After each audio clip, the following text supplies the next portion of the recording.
Hi everyone, it's Milla, and today I am sharing this Gakkou Gurashi YUKI Magnet tutorial.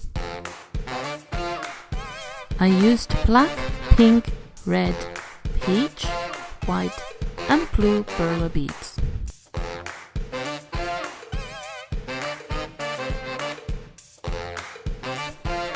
You need also a backboard, an iron, wax paper and some magnets.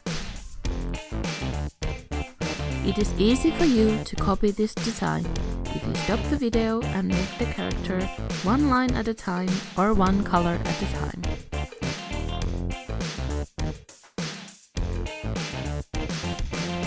Iron from the both sides and be careful not to burn yourself. Add your magnets to the back side and you're done.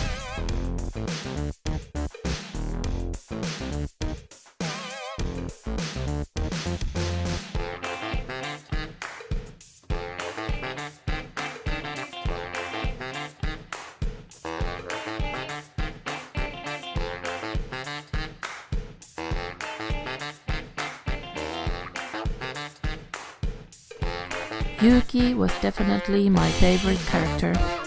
What kind of horror anime you like? Let me know. Bye! My fridge starts to be full of characters. It's one nerdy fridge.